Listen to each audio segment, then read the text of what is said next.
কেউ কেউ রাজা সেজে দাবার বোর্ডে বসে, কিন্তু খেলা শেষ হলে দেখা যায় সে নিজেই গুটির মতো কোণঠাসা হয়ে পড়ে আছে।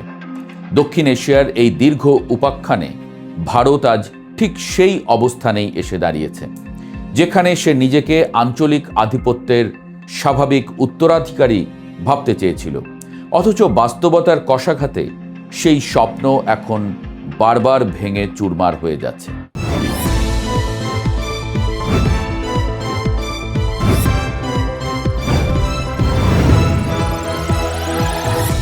অধিকৃত কাশ্মীরের পেহেলগামে মর্মান্তিক হামলার 1 বছর পেরিয়ে গেছে। বছরখানেক আগে নয়াদিল্লি ভেবেছিল এই ঘটনাকে কেন্দ্র করে তারা আন্তর্জাতিক অঙ্গনে এমন এক নাট্যমঞ্চ তৈরি করবে যেখানে পাকিস্তান হবে চিরাচরিত ভিলেন আর ভারত হবে নায়ক। কিন্তু দুঃসাহসী সন্ত্রাস বিরোধী যোদ্ধা অনেকটা শাহরুখ খান, অক্ষয়ের সিনেমার মতো। কিন্তু সিনেমার স্ক্রিপ্ট যেভাবে লেখা হয়েছিল, স্ক্রিনে এসে তার সেইভাবে অভিনীত হলো না। পরিচালক ঠিক সেইভাবে ফুটিয়ে তুলতে পারলেন না, বরং দর্শকরা যেন হঠাৎ করে চরিত্র বদলে যেতে দেখল। নায়ক আর ভিলেনের সীমারেখা ঝাপসা হয়ে গেল, আর সেই ঝাপসার মাঝেই ভারত নিজেই নিজের সংলাপ ভুলে বসে রইল। ভারত অপারেশন সিন্দুর চালালো, বেশ সিনেমাটিক ভাইবের নাম, যেন কোনো পুরাণের বীর যোদ্ধার অভিযান উপাখ্যান। কিন্তু সেই অভিযানের পক্ষে শক্ত প্রমাণের অভাব ছিল এমনই স্পষ্ট যে আন্তর্জাতিক মহল তা এক ধরনের আবেগতাড়িত পদক্ষেপ বলেই মনে করল। ভারতের নেতারা হয়তো ভেবেছিলেন উচ্চস্বরে দাবি করলেই সত্য প্রতিষ্ঠিত হয়, কিন্তু পৃথিবীটা এখন আর এত সরল নেই। এখানে প্রমাণের চেয়ে বড় আর কিছু নেই, এবং সেই জায়গাতেই ভারত হোঁচট খেল। এদিকে পাকিস্তান একেবারে ভিন্ন কৌশল নিল।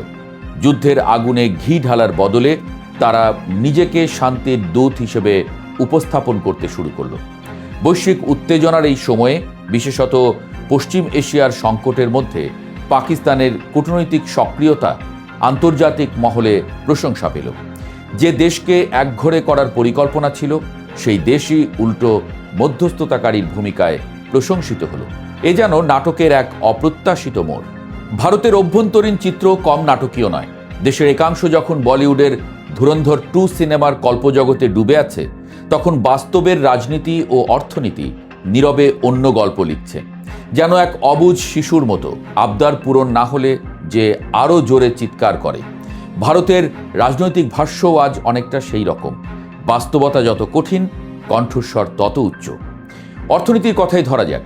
ভারতের জ্বালানি নির্ভরতা এমন এক জায়গায় গিয়ে দাঁড়িয়েছে যেখানে আন্তর্জাতিক বাজারের সামান্য ওঠানামাও দেশের অভ্যন্তরীণ স্থিতিশীলতাকে নাড়িয়ে দিতে পারে। নির্বাচনের আগে দাম কমিয়ে রাখা হয়েছে, এ যেন অতিথি আসার আগে ঘরদোর গুছিয়ে রাখা।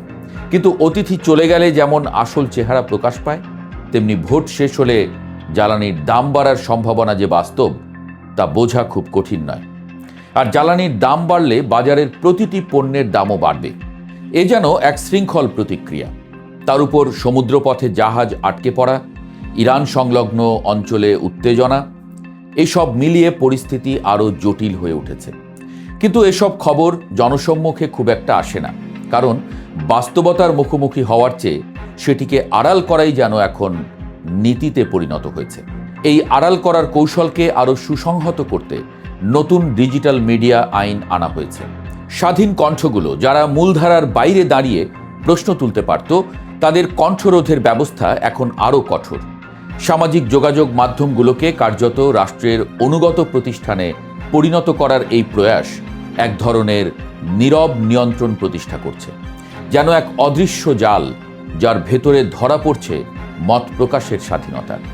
অন্যদিকে পেহেলগামের বাস্তবতা একেবারে ভিন্ন ছবি তুলে ধরে। সেখানে আতঙ্ক এখনও কাটেনি। সাধারণ মানুষের উপর নজরদারি, হয়রানি, বিধিনিষেধ সব মিলিয়ে জীবন যেন এক অবিরাম চাপের মধ্যে আটকে আছে। পর্যটন, যা এক সময় ওই অঞ্চলের প্রাণ ছিল, এখন নানা বিধিনিষেধের বেড়াজালে বন্দী। আন্তর্জাতিক অঙ্গনেও ভারতের অবস্থান ক্রমেই সংকুচিত হচ্ছে। রাওয়ালপিন্ডির নূর খান বিমান ঘাঁটিতে মার্কিন ভাইস প্রেসিডেন্টের অবতরণ সেই দাবিগুলোকেই প্রশ্নবিদ্ধ করেছে। যেখানে বলা হয়েছিল এই ঘাঁটি ধ্বংস করে দেওয়া হয়েছে, বাস্তবতা মাঝে মাঝে এমনই নির্মমভাবে মুখোশ খুলে দেয়। ভারত নিজেকে দক্ষিণ এশিয়ার স্বাভাবিক নেতা হিসেবে ভাবতে চায়, কিন্তু প্রতিবেশীরা কি সেই দাবিকে মেনে নিচ্ছে? উত্তরটা সহজ নয়, বরং একে একে দেখা যাচ্ছে ছোট দেশগুলো নিজেদের অবস্থান নতুন করে নির্ধারণ করছে। বাংলাদেশের সঙ্গে সম্পর্কের কথাই ধরা যাক। একসময় যাকে নিকটতম অংশীদারিত্ব বলা হতো, সেই সম্পর্ক এখন নানা প্রশ্নের মুখে।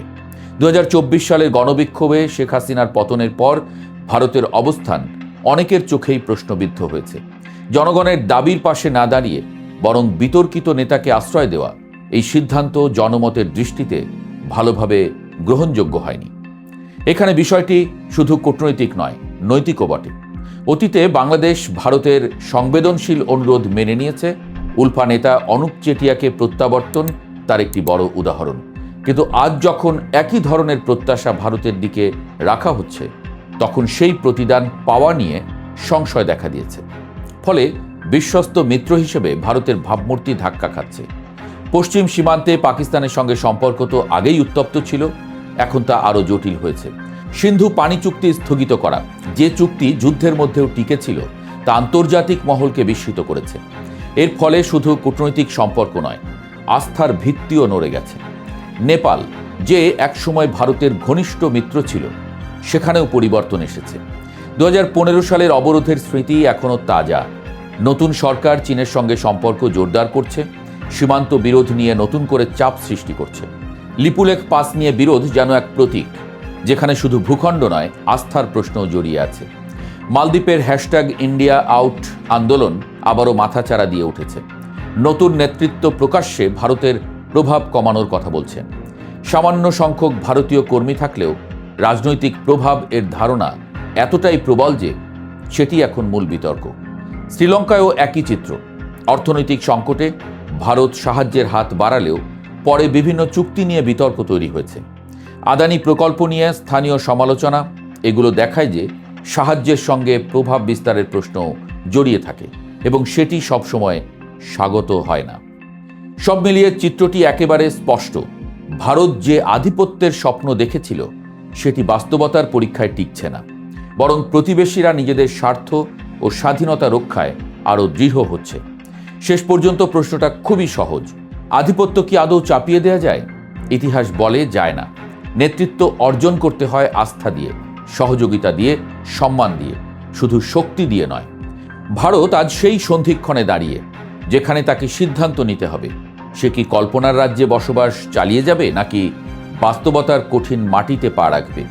কারণ পরাজয় মানেই সবসময় পতন নয়, কখনো কখনো তা নতুন করে শুরু করার সুযোগও দেয়।